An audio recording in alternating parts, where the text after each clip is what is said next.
Yes. Do you all want to hear the strawberry daiquiri tale? We actually have a strawberry daiquiri story, so I'll tell it to you in just a minute. Good evening, everyone. Thank you so much for coming out this evening. Thank you, virtual audience. And Christina, who is dressed somewhat like a strawberry daiquiri and looks absolutely beautiful, was saying she was happy that she didn't have one before she came.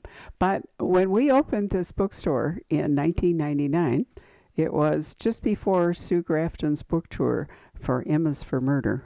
So we were really good friends, and I wrote to her and I said, how's your book tour shaping up? And she said, is that code for saying, please come to the store and open it?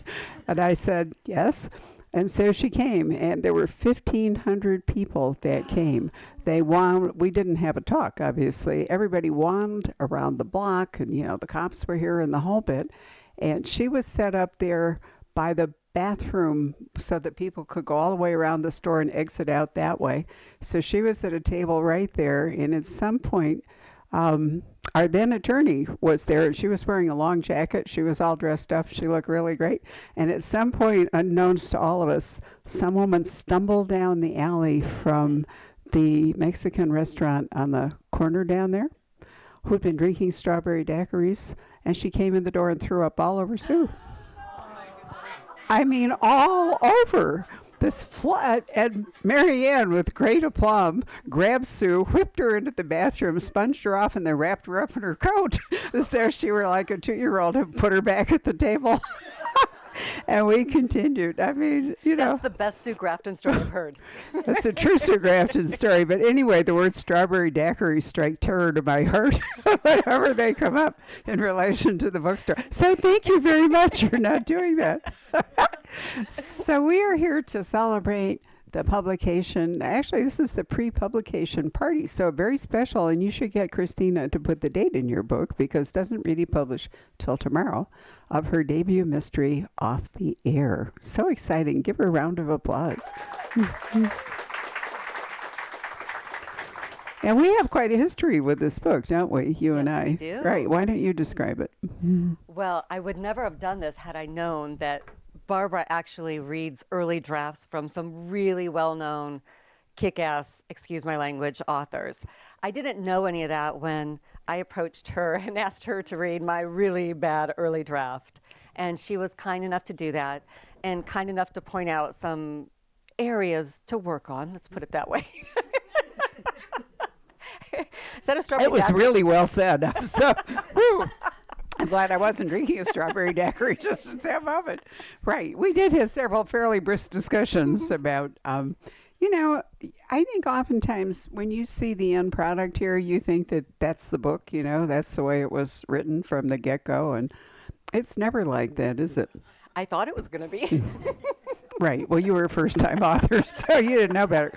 But in general, books grow, and they need revision, oftentimes input. The author, in fact, I know we had a discussion that you would like to perhaps have written some other things into this book way too late because it had already been printed, right? Yeah. I checked, and this book actually went into production in January 2023. So it's March 2024 going to be in your hands. So that's sort of how long the process can take. And so that's 14 months where I've had time to think about woulda, coulda, shoulda.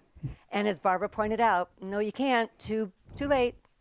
Yeah, you just have to live with it. It didn't used to be quite that long, but COVID and all the supply chain problems, the printers going out of business and not getting paper and the whole bit really lengthened out the process. And I find it incredible, for example, that I already know what we're doing next October because they're now working so far ahead. So I'm not surprised that your book was that. But, one thing I really love is the cover. Isn't it fun? Love the color, love the little, sketches and all. I think it's... Can I take credit? I have zero role in that. No, I was, well, you know what? Let me give myself some credit. I knew enough to say that's not my area. So you guys are the experts, and you do what you need to do. And they came back with this and one other. And they were tied. And I chose this one because I liked seeing all of the different people around. Absolutely. Plus, turquoise is sort of an Arizona color, right? So, you all know that this book was submitted and won the Tony Hillerman Prize for, yay, Thank you.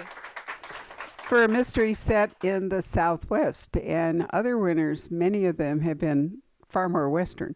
So, I love the fact that this one is set in Phoenix. You know, it is not really a Tony Hillerman book, but I love the fact that the prize has that much scope, you know, that Jolene and her adventures can qualify. I Yay. love being able to put Phoenix out there. I read so many crime fiction series that I love, and so many are set in Minneapolis and Boston and LA and Chicago, and I just want to read more set in Phoenix. Me too. So we do have one author here, Jen McKinley, who bases her one of her series.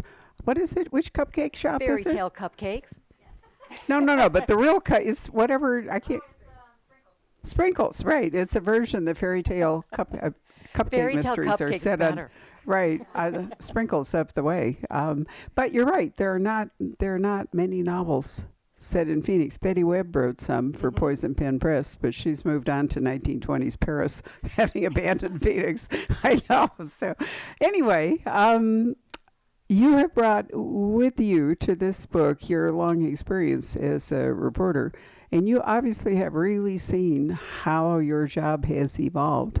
So one of the things I thought a real takeaway from this book is to recognize how much the news industry now depends on clicks and clickbait. So all of us who wonder every day why Donald Trump is the headline in every news, everything, and that's part of it. It's just because, you know, he's clickbait, right?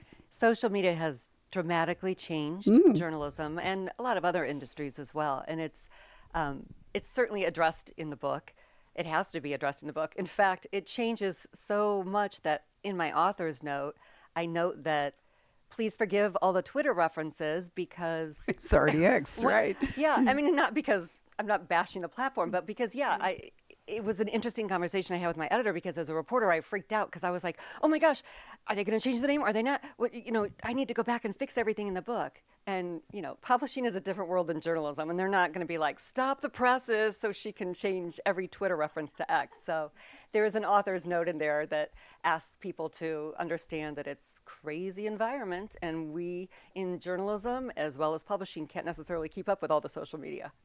I love the fact that whenever anybody refers to X in the media, they always go X, formerly known as Twitter. So makes me think I of don't, Prince. I Yeah, don't think formerly. anybody will really go wrong reading your book.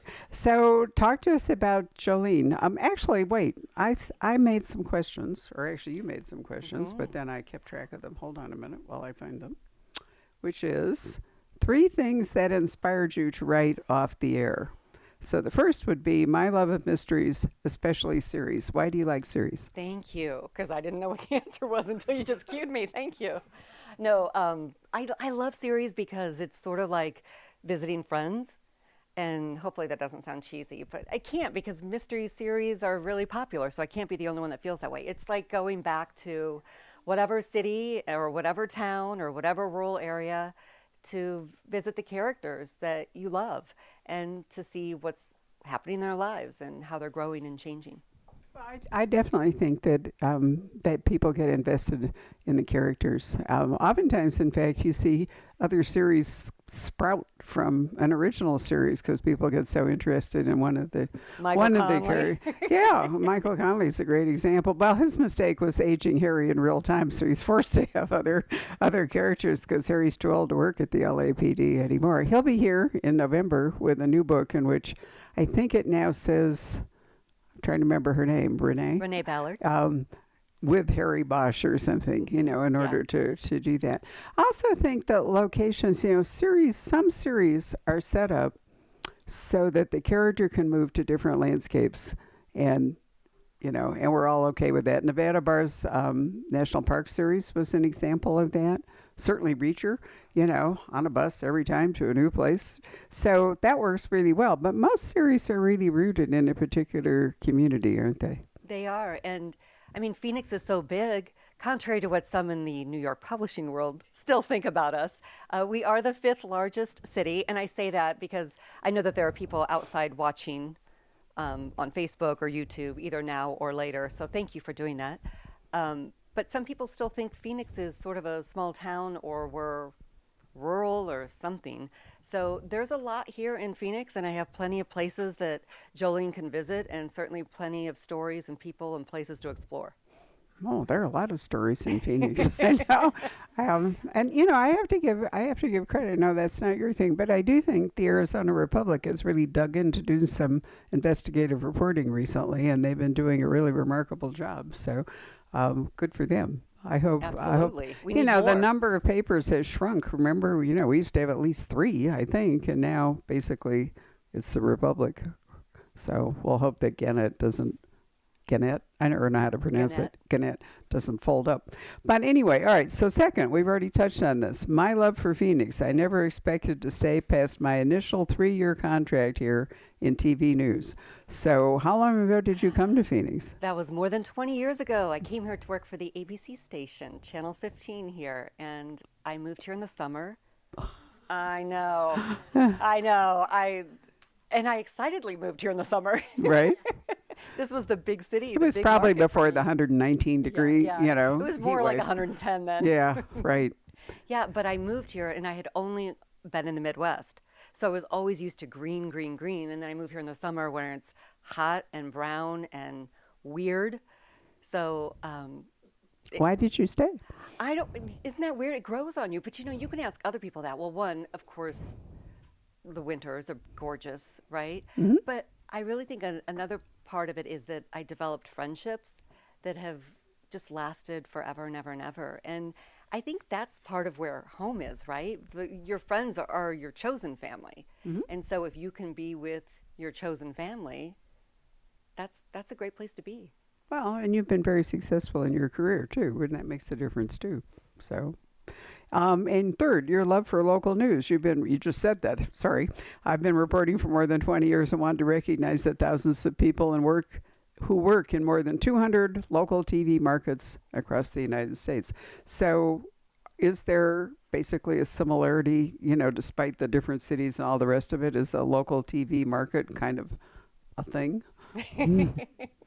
I think it's a unique work environment and experience. Like maybe working on a campaign is sort of a unique experience for those people involved in the campaign because there are really highs and lows depending on what you're working on that day. And oftentimes you're stuck with one person in a truck or a car for 8, 10, 12 hours. I mean, sometimes you're spending more time with a photographer if you're a reporter than you do with your significant other. That's that makes for some interesting conversations, some experiences, some, happy and not so happy times. And you're just covering the gamut from, really happy stories to really horrible, heartbreaking stories that really impact you and can really stay with you. Right. Um, I'm trying to think how best to move on from. I know what I was going to say.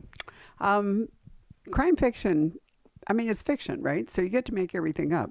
But at the same time, the best crime fiction feels authentic. So you feel as though the person writing it actually knows what they're talking about. Maybe you don't need a sensitivity reader, for example, for you don't, to write about reporting. But that's becoming a thing to try to make writers more authentic, I guess is the right word. You know what's interesting? You say What? I don't need somebody to read about And reporting. you did have one? No, no, but I've heard some people. This hurts. I know people don't necessarily like reporters, but I was surprised by some people who were like, "Oh man, I wouldn't ever want to be a reporter," and I just thought, "Oh, but we're not that bad. I mean, we're really not. We're people." But it's just, and it's an interesting time, right? I understand sometimes you see stories and you think there's a zillion reasons a story turns out the way that it does, but it's just been interesting to me how some people were turned off by that work environment. Like somebody said to me, "Oh, it's a hostile work environment," and I was like, "It is?" Like it didn't seem that way. And I actually emailed a couple of friends just a couple of days ago. I go, "Did we just get used to that, or is that really a hostile work environment?" I think a lot of it would depend on the story and whether, you're looking for a story among people who are grieving or people who are angry as opposed to, there are all kinds of different stories. Don't you think it would be a function of, what the story is and how welcome your presence would therefore be to the people involved in it? Yeah, absolutely. And also in the newsroom, the dynamics in the newsroom can vary wildly depending on who's calling the shots that day.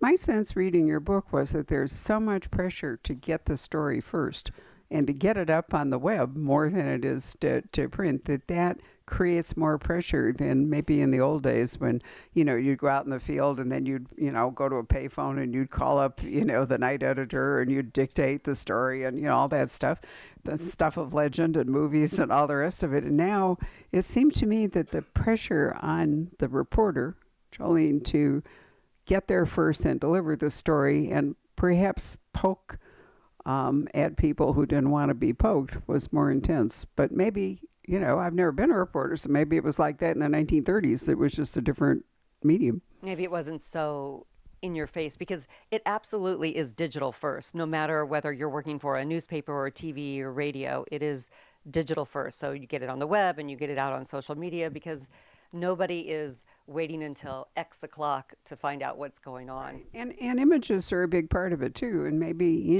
people are less happy to have their face in the news than, to be quoted in the news. So that might be part of it. Well, anyway, tell us about Jolene.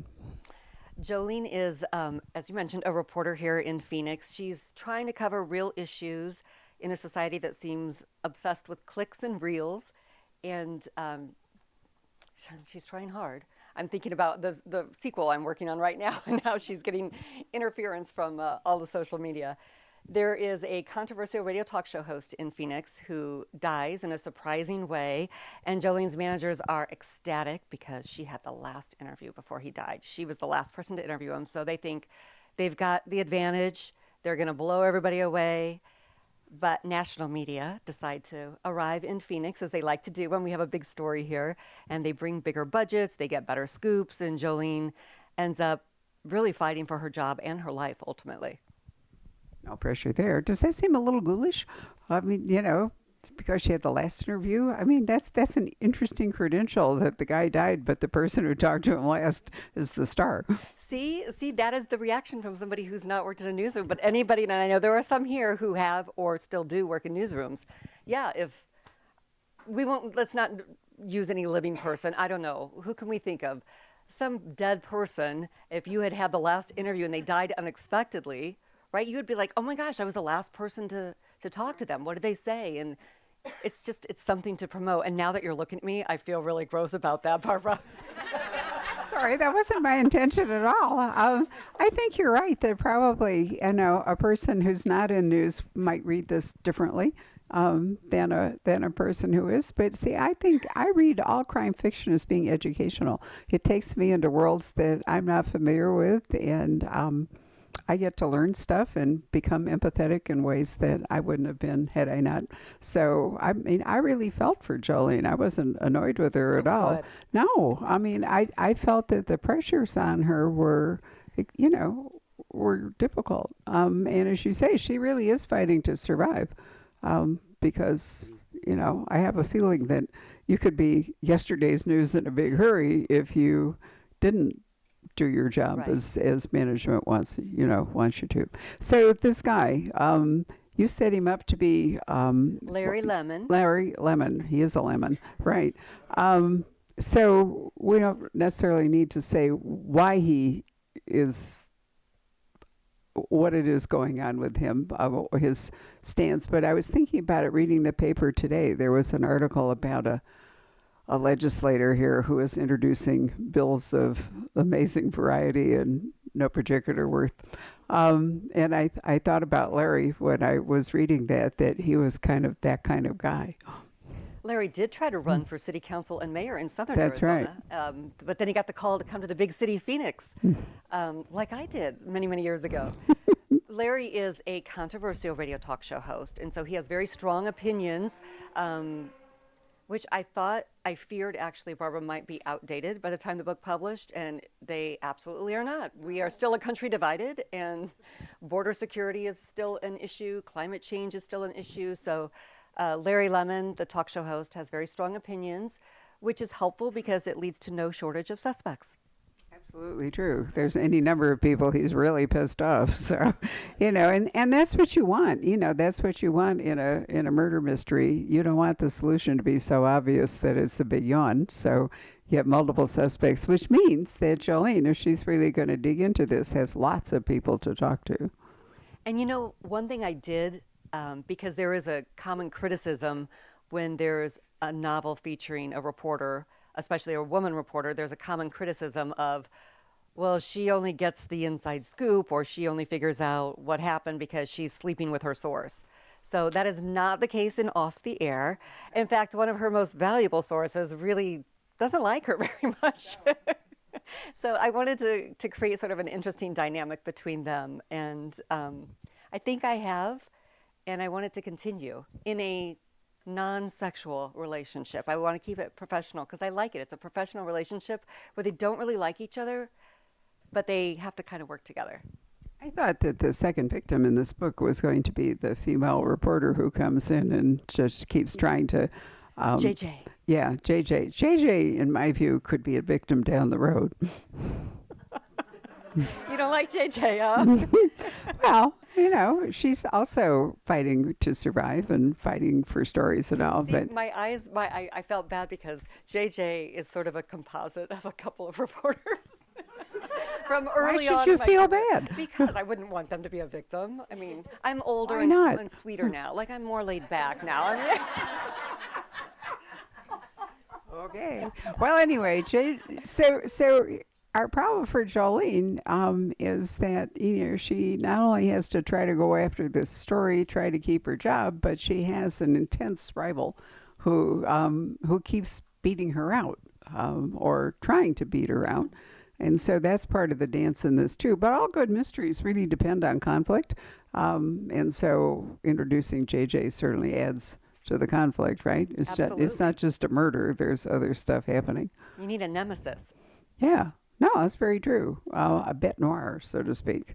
Right. Do you have fun writing this? I mean, aside from the anxiety and moments and all the rest of it, didn't you really have fun? I'm starting to have fun now, and I'm enjoying writing the second because I don't know, maybe because I have one under my belt. Not to say I didn't enjoy it, but when you're writing and you have no clue if it's going to ever go anywhere, it's a different feeling than if you have a contract and there's going to be a second book.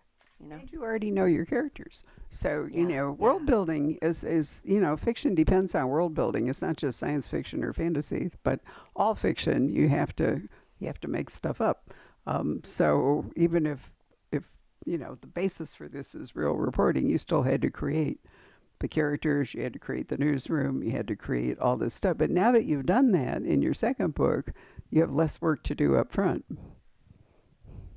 Do I? Mm-hmm. So it'll be really easy? I see we have another editorial conference coming. Well, we already know who Jolene that's is. true. We know Yeah, who yeah, yeah, JJ is. I We, lived with them so long in my head Yeah. that I feel, But that's my point. You already know who they Yeah, are. yeah. And so maybe it's easier now, the second book, to focus on the story and what you want to do because you've already... you'll bring in new characters. Right, Obviously, sure, you're of going to course. have, and you can't kill the same guy twice, so it's going to have to be something else going on. But I think, that I talk to so many authors who write standalones and then so many who write series, and they each make cases for them. The people that write standalones get bored with returning to the same people and the same world, but even more, they're constrained because once you make those early decisions, I mentioned Michael and Harry, once he decided that Harry would get a year older with every book, he couldn't really go back. Mm-hmm.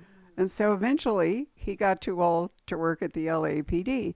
So all those decisions you make in your first book, you really can't escape them, even if you later... Laurie King once said that writing a first novel is like packing a trunk. You put stuff in it, and some of it you wish you hadn't, and some of it you could take out later. Yeah.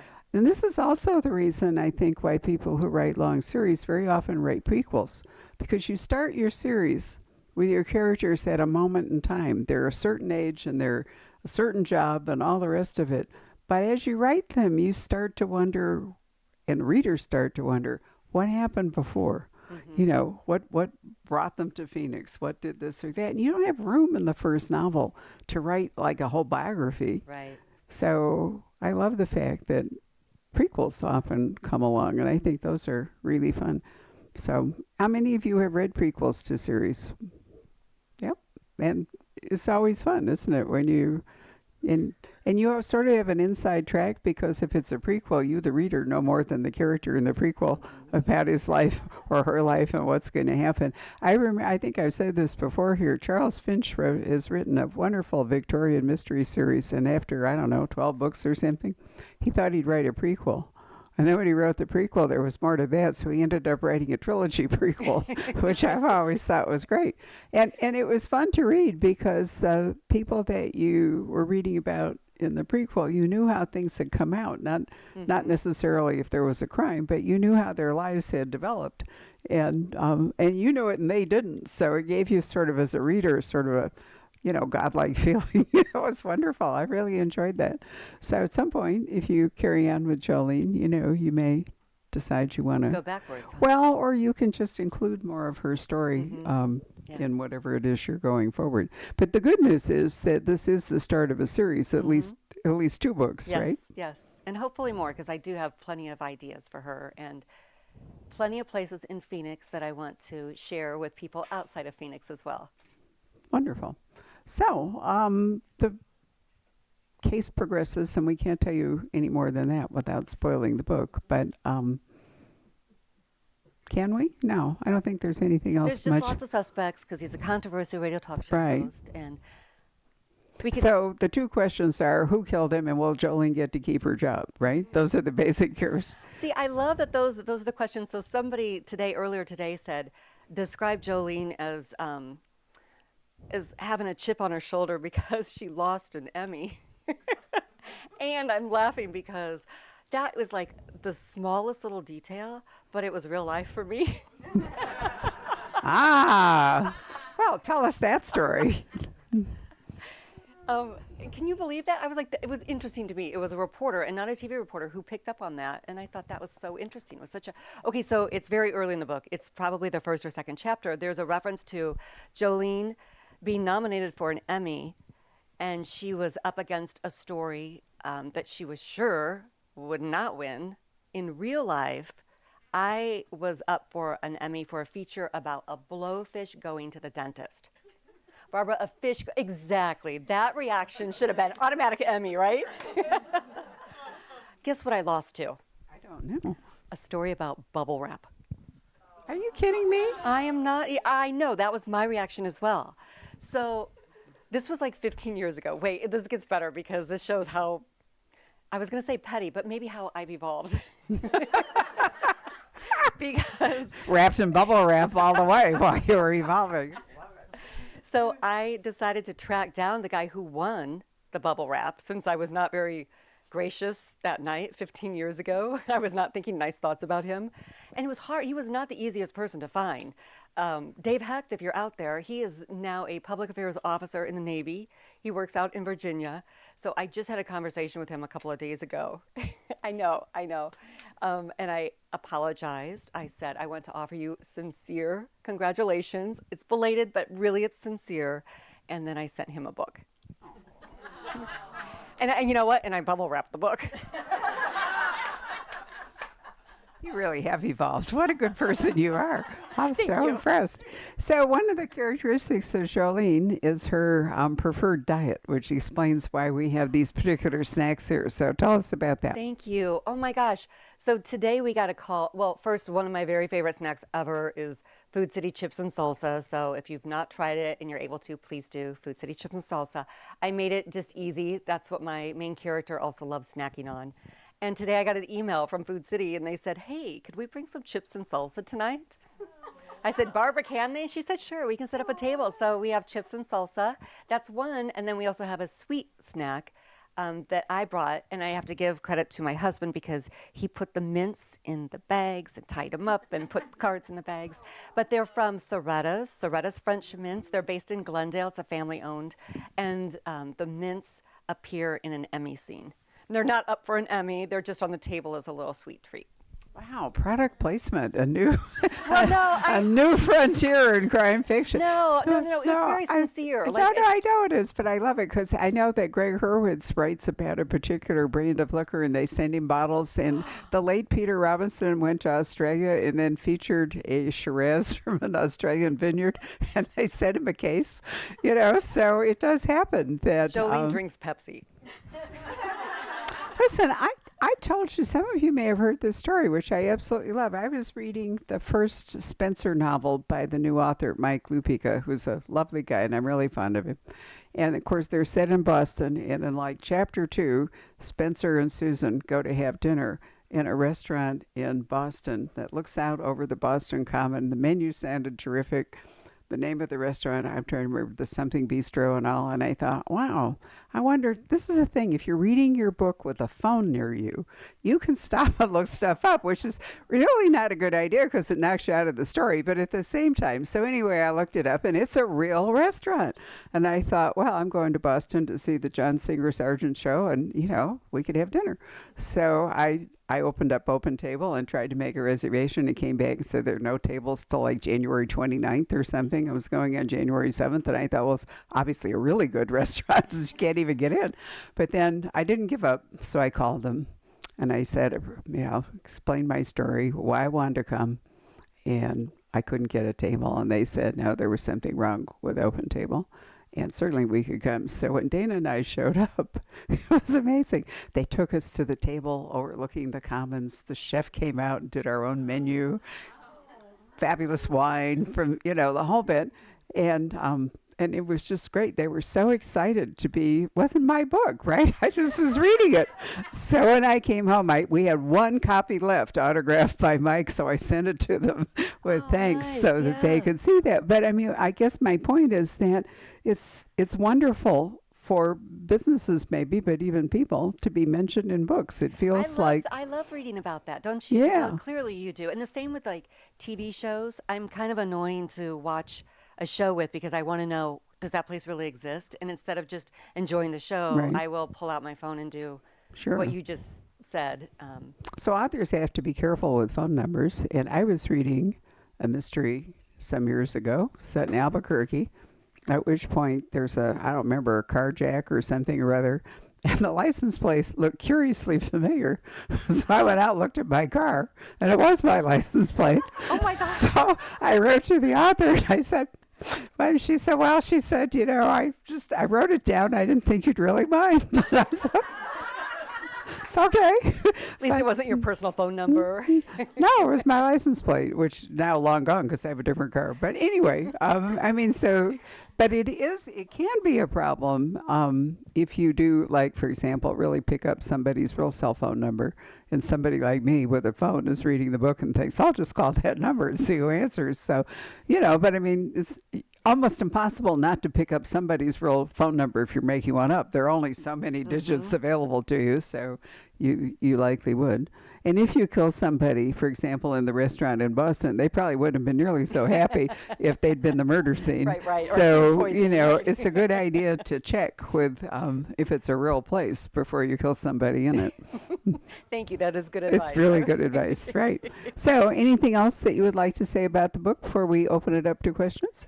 I just want to say thank you to you and thank you to everybody who showed up, because I have been in that seat a zillion times, and it is your time is valuable, and I really appreciate it. And anybody who's watching online, hello. I know my brother is in Washington, D.C. Hi, Philip. Hi there. Hi, Ellis.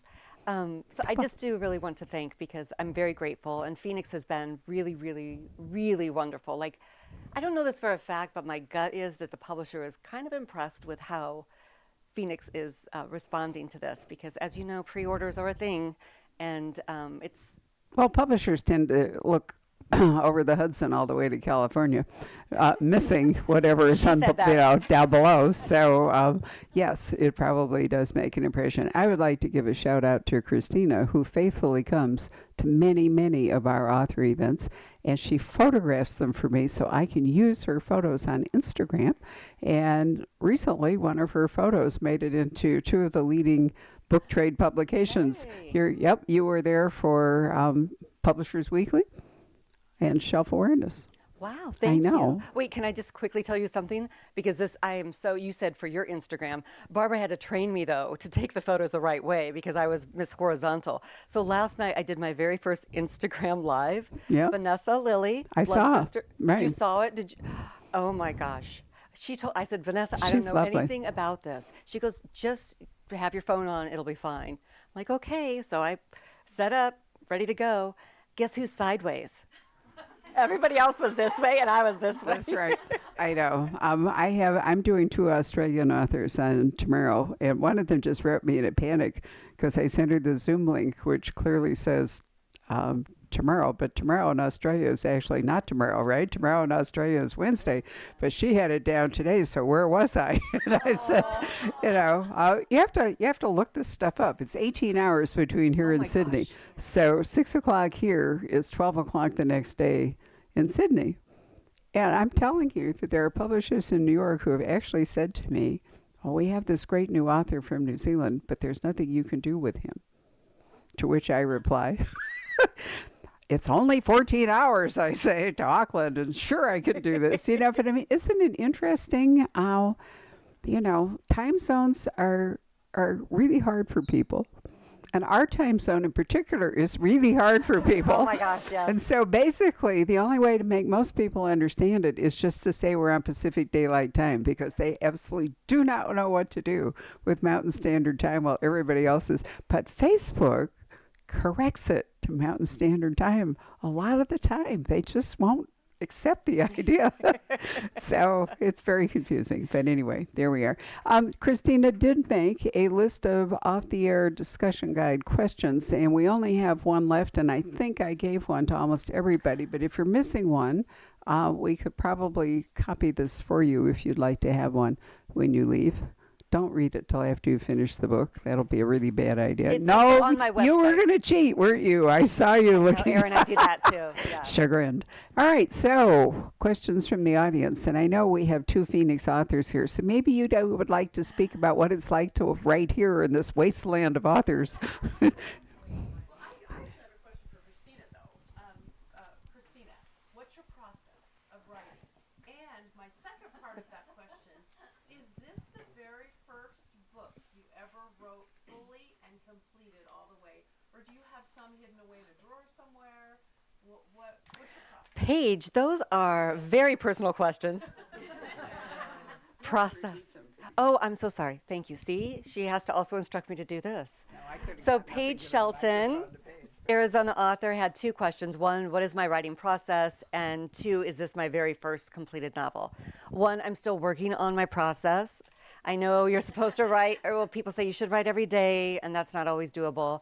And yeah, I'm still working on my process. I'll let you know when I get it down. This is technically my first novel.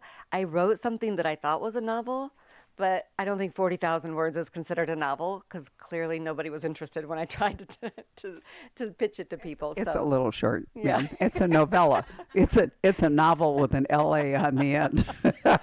So this would be, I think, my first completed novel because the other one doesn't count because it was too short, which is why no one wanted to represent me. Well, luckily for you, there are things called Amazon Shorts and other things. So, don't throw it away because it might have a life of its own at some point. Right. Right. Anybody else? Yes, ma'am. Oh, wait. Sorry. I forgot. Jen, the other author. Right. Hi, Wait, Michelle. Jen. The name Jolene. Where did it come from? Because I'm singing Dolly Parton. Yes, she asked about the main character's name, Jolene. Jolene is named after a Dolly Parton song. Her mother named her after that. And, oh my gosh, Jen, thanks for asking because I just found out that Beyonce's new album is dropping this week, country album, and the rumor is she does a cover of Jolene. I think she did that for me, but I'm not positive, but we'll see. I'm going to go with it. Right Isn't that great? So there'll be Dolly's song and Beyonce's version that we will be hopefully So singing. next time you're here, you can walk into Strains of Jolene. I know. That'd be a great idea. Love it. Got that, Patrick? Right. Yes, ma'am. Did you have a question? Christina, when did you first know or realize, yeah, I really do want to be a writer? You guys are asking like really thoughtful questions. So Michelle asked, when did I realize I really wanted to be a writer? And that means the translation is when I'm going to start saying no to other things and really do the writing. Because 15 years ago, I was like, I'm going to write a book. 15 years. So clearly it took me a long time before I realized that I needed to learn the craft. That was the key. I thought, like, I'm a reporter. I write every day. How hard can it be to write a book? Oh, yeah, exactly. It's hard. It's a whole different world. Remember, I said that fiction is about making things up, and that's not what reporters are supposed to do. And neither do I want to read necessarily an 80,000 word news story. So, yeah, it was when I really decided. I just felt like, I don't know how to describe it, but it was just like this sort of seriousness that overtook me. And I started saying no to things, and that was my priority, right? Like, I don't watch Netflix a lot. I don't really binge a lot of the series unless I can't sleep well, then I do. But I'm saying no to a lot of things so that that's my priority. And I'm glad, I mean, I'm really grateful to have the opportunity, you know, because when you're writing, when you don't have a contract or know what's going to happen, it's tougher, I feel like, to write than it is when you have, and I know I've heard other authors say, oh my gosh, it's hard when you have a contract. And I remember going, what are you talking about? And because I hadn't been published, right? And I feel like it's not easier, but I feel like at least I like have a reason to continue because there are expectations. There's a deadline and hopefully, you know, more books coming. So My I'm sorry, a experience really with- long answer, yeah. but it took me really, I mean, it took years before I was like, yeah, this is really what I want to do. So. Right. There are many authors who sat up there and said, you know, they had day jobs when they wrote their first book or two. And so they could hardly wait until they made enough money writing so they could quit their day job. But somehow or other, all that extra time never appeared because once they quit their day job, there were other things that got in the way. So Like it's social really, media? well, yes. But I mean, you know, discipline is truly required. If you want to be a published writer, you know, you do have to make time for it. You do have to be disciplined, whether you have a real, you know, another job or whether you have, or that is your Because we all job. have responsibilities, whether it's a day job or family or friends or medical issue, whatever. We all have responsibilities. And so nobody's got it easy writing. Yeah, I can't remember. Somebody quoted Tess Gerritsen as saying this, and I have not confirmed it. So I would not go on the air with this, but I guess I am because I'm sharing it and you're recording this, aren't you? So somebody attributed this to Tess Gerritsen that to be a published author requires two of three things. So talent, perseverance, or luck/timing. If you have two of those three things. Tess was a medical doctor before she, you know, is a decided to be a brilliant writer. author, So, yes. yeah, she's a wonderful author. I'm very fond of Tess, but you know, she had a all-consuming profession. So, I think she did eventually have to retire. She started writing romances for Harlequin. I always loved that because she writes some of the darkest mysteries, and you know, she evolved Yes, in a yes. whole different direction. And that's another thing that I think is interesting is the voice you have now may evolve. You may evolve in some other direction that neither of us currently could anticipate. Yeah, and I have a little bit of a clue where Jolene's going, at least with her personal life. No, but I mean, you might decide to write some other kind of story right now. Yeah, not in Jolene's voice, Right. not in first person. Yeah, Right. Yeah, a lot of different things. Yes, ma'am. she was stretching. Oh, sorry. I thought your hand was up. Okay, Patrick, do we have questions? There is one. Renee would like to know, what did you learn about yourself by writing Off the Air? This is such a deep audience. Oh my gosh. So Renee's question is, what did I learn about myself writing Off the Air? That I'm well, no, I already knew I was stubborn.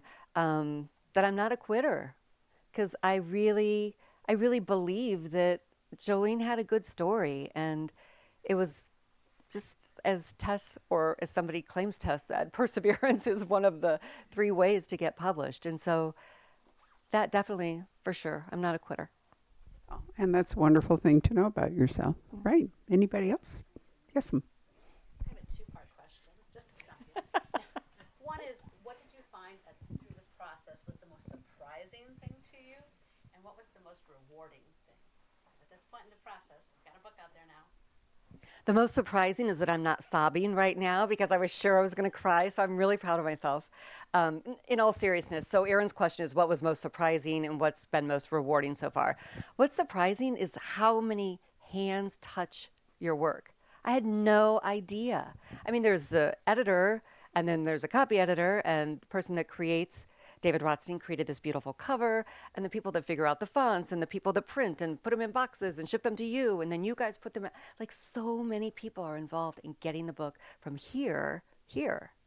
That's absolutely true. Do you all know that Christina owns the copyright to the words to the story, but the publisher actually owns the copyright to the production. So the artwork, they even can own the title, or at least they can dictate the title. The type, the whole way the book is printed, all the rest of it belongs to the publisher. So authors, many of you may think that, Christina did the cover. Was this your title? It was. It was. So that's a good thing yeah. because many times, they decide there's a more market-friendly title than the one. Some authors just call it new book, number 6 or something because Hank they Ryan give turned up one in on the Untitled. whole idea that they're ever going to be able to. If you come for Lisa Scottolini Wednesday night, she has some hilarious stories like that.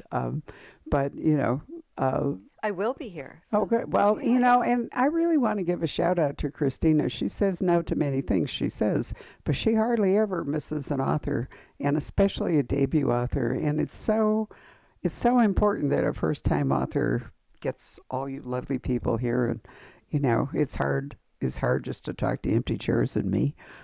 So Not we've to done you. it. We've done Yes, it. But yeah. it's not the ideal thing. But I'm so appreciative of Christina's support for other authors, and also for Paige and Jen, who come very often as authors themselves. They come to our events and support other authors, which I'm glad of. I'm hoping that we do get more Phoenix authors, or in this community. Metro Phoenix. Do you all know that Metro Phoenix is the largest city geographically? It's bigger than Los Angeles.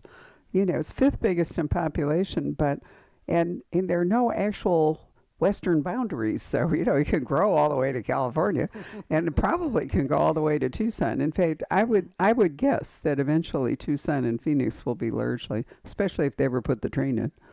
Yeah. And anybody who's driven I-10 to Tucson can hardly wait for the train to go in. Lord, I didn't go to the Tucson Festival of Books despite invitations because I just couldn't face the traffic. I had an event on Saturday, and it wasn't worth it for one day to battle up and down 10. Yeah, I went. It was, Oh, it can be a challenge. it really can. Right. Anyone else with a question? You're still stretching. Not gonna call on you. When she's talking. Did you start this book thinking that you were going to write a series, or did the publisher want you to write more, or how did Thank you. So the question is, did I start it wanting it to be a series? And the short answer is yes. I've always wanted to write a series because I love them. And I really love Jolene, which I know sounds weird to some people because I've heard some authors say, my character is a character, not a person. And I know my character is not a person, but I still love her and I care about her. And so I don't know if that sounds weird or not, but it is what it is. I think authors actually spend more time with their characters than they do with their nearest and dearest. I read somewhere that, an author, while drinking alone at Starbucks, is actually in a crowd. And I think that's probably true to a great extent. It's fairly rare that a publisher invests in a one-book contract. I mean, it does happen, and I can come up with instances. We had a debut novel earlier this year was a one-book contract. But when they go to all that work and all that expense to, get an author, sign them up, produce the book, and market it in the whole bit, the payoff isn't that great for a single book as a rule. So usually it's 2. And sometimes it's more once they're established, but 2 is not unusual. Did they give you a 2-book contract at the outset? No. No, So it's they waited to see if it would. yeah, and that's why again why I'm really grateful to Phoenix because I really feel like they came through and showed that they want to support a local series. So I keep saying that. I should probably ask and get solid proof, but I really believe that the local support helped. Well, and here you all are. I actually had to go back and order more books, so that's a very good sign. You know that only 20% of our customers live here? Think about it. So thank you. You guys are You great. guys are really but special. if you notice the packing materials out the back and the rest of the building, I could give you an example. We did a fundraiser for the Authors Guild, which was set up to do different things all around the country because there were 30 some authors involved, Margaret Atwood, John Grisham, whatever. And our pair of authors were Douglas Preston and Diana Gabaldon. So we had about 70 people that came to the event, and we've shipped over 1,500 copies so far. So that's kind of the ratio that we have here. You're giving UPS a run for the money. No, it's just Scottsdale is a tourist destination. When we opened over on Main Street in 1989, it was the Art Gallery X, Nexus, and then the art market collapsed. But nobody who came into the early Poison Pen actually lived here. People didn't live in downtown Scottsdale. Everybody was a tourist. So, it was sort of like a no-brainer to, on day 3, put down a yellow pad and say, sign here and I will write to you. Yeah, And then you I went love home and asked my newsletters. husband, I said, will anyone care if I write to them and, what I have to say? And he said, well, try it. You won't know unless you do. But it's always, and then COVID really accelerated that because, we were doing Zoom events like 2 or 3 a day. And so people, keep coming. So I know when I'm not here, I'm watching you on. well, but I mean, the point is that people keep buying books from us who don't live here. It just gets bigger all the time. So the point is, I should quit saying thank you, Phoenix, and also thank other people. Is that what you're saying? Actually, yes, but I hadn't thought about it till you said that. Thank you, but, everyone. But it's an interesting. And I have no idea why it's worked out this way. We don't have an advertising budget. We don't have a marketing budget. We don't do anything. We just open the door and people wander in. It's great. Any other questions? Yes, ma'am. Christina, can you talk a little bit about the places that are local places that you knew about that you included and why? Thank you. The question is about the local places that are mentioned in Off the Air, and I mentioned neighborhoods as well as real businesses. And every place, thank you, Nancy, for asking that. I mean, every place has a special reason why I included. So the Melrose neighborhood is in there, Maryvale, Sunny Slope, downtown, Laveen. And then businesses I mentioned, we already talked about Food City and Soretta's French Mints, but I included Rito's Mexican food. I included both the original location on Roosevelt as well as the fancy one on 7th Street near Bethany Home, because that was one of the very first places one of my favorite photographers, Isaac Cadriel, took me. So that was a special place. Harlow's Cafe in Tempe is another place that another photographer that I really like, Bill Miley, he took me there. So I have special memories. Though, see, Nancy knows him. Nancy just clutched her heart. And then Chicago Hamburger Company, which is based in Phoenix, is included because the owner, Bob Papandouris, actually helped me with a story early in the pandemic. I wanted to follow some restaurants for a year, like very early on. Remember when it was like crazy? No one knew what was going to happen. It was a scary time.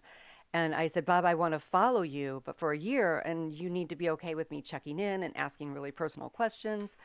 And he did. Like 3 or 4 times, like really opened up to me. And I was like, he's going in the book. And it's a key scene too. So Bob has a speaking role. Is it a speaking role in a book? I don't know. So he's like for real in there. I don't see Bob in the audience, but I know that that he's got. You just raised an interesting question. Is there an audio book? There is. Aha. Oh my gosh. Now that would be a speaking part. Yeah. Oh, right. okay. And you know what? Oh my gosh. I heard a sample and just burst into tears because it was so bizarre. It only been me in my head. So you heard the voice now Oh from my God, somebody it else. was in first person, right? Yeah. She's Jolene. She's saying I, and I was like, oh, wait. It was so, and the fact that I loved her voice, and she sounds like a friend telling a story, which is really all I wanted. Oh my gosh, yeah, it's great. So That's that luck part that Tess was mentioning, isn't yeah, it? for sure. For sure. Anyone else? Any more questions, Patrick? Yeah, This actually, is the online audience that Patrick is reading the question. right. Your fellow Minotaur author, Bruce, is it Borgos? Borgos? He's tuning in. Great guy. Bruce, we'll see you on July 18th. Yeah, and you've already kind of addressed this a little bit, but he wants to know, did you pants this book or plot it? And were you surprised along the way with the direction your story took? You don't have to repeat that because I got the mic. I want to know when pants became a verb. Sorry. It's okay. Bruce, we're going to talk about your about your grammar. Yeah, I don't think Bruce is a plotter. I saw him at the Tucson Festival of Books. I don't think he's a big plotter, but I don't know what the heck I was for this first one. I was everything. For the second book, I'm trying to be a plotter, but it's going so. There's another wonderful local author in the audience. Allison Brennan is here, and she saved my life. I had to write a synopsis to give my editor for the second book, and I was like, what is it? It was like, it was hard. I felt like it was harder than the first book. It's just, I promise it's going to be a good book, but they don't just take your word for it. They want a little bit more. So I'm trying to plot the second one, and it's working pretty well, but certainly not, anybody who does it, I've heard them a zillion times say, yeah, I have an idea of what it's going to be about, but sometimes it takes turns, and that's what happens because it's a creative process. I don't know, I think being a pantser would be easier once you've written more, but I don't know that for sure. Yes. The Right. terror would be less, maybe. So, Allison, I apologize for not saying hi. I haven't been to any of your events for so long. John does them. So I didn't recognize you. My apologies. So nice to She's see hidden. you. Oh, my wow. gosh, Well, thank very you so nice. much. Yeah. That is,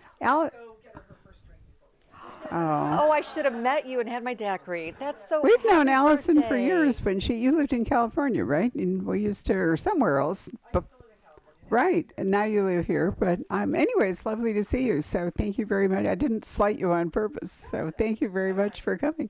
Anything else? Yeah, let's see. Well, somebody named, it's Miss Brianna is her handle on the... Wait, she says- wait, is that Brianna who was here? I met them. She's from Sacramento. They were That's just it. here a couple weeks That's ago. it, yeah. Hey, Brianna. She says, you look stunning in the pink. But no, here's another one. Question from Sarah from California.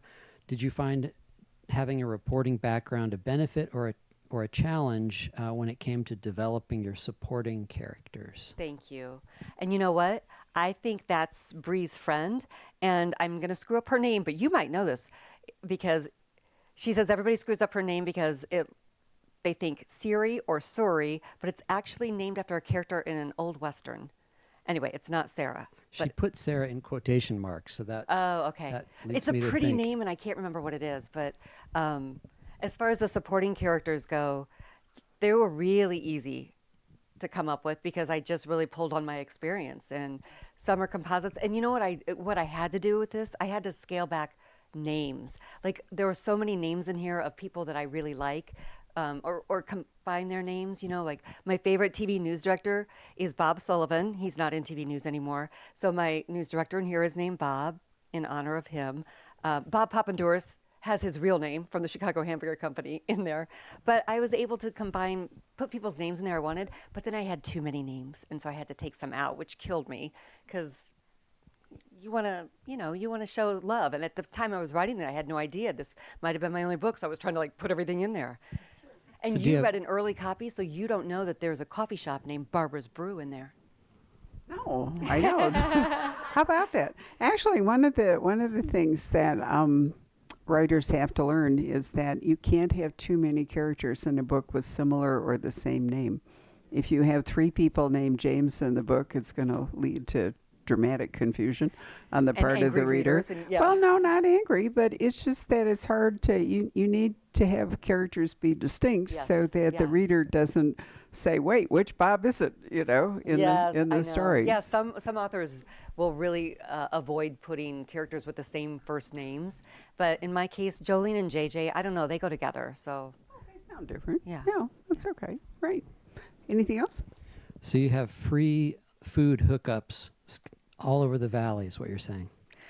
no, I do not. But yes, we are kind enough again. Enjoy the chips and salsa and the French mints. The French mints I bought. I don't want anybody thinking there's some quid pro quo going on. And Food City was a surprise to get that email today. Thank you very much, Food City. It was wonderful. So all of you, when you leave, there are so many chips. You feel free. Take a bag with you, right? Anyway, thank you very much for coming tonight. Let's give Christina another round of Thank you applause. all so much. Thank you. Thank you. And now, I forgot to bring a book up here to give away. That wasn't very smart of me, was it? No. I don't know, but these are beautiful. Thank Yeah, you so much. Right. So usually at this moment when I'm paying more attention, I have a book up here because I always like to thank you for coming by giving you a free advanced reading copy. And the way we do that is we look at the numbers in the book. So John, 19? All right.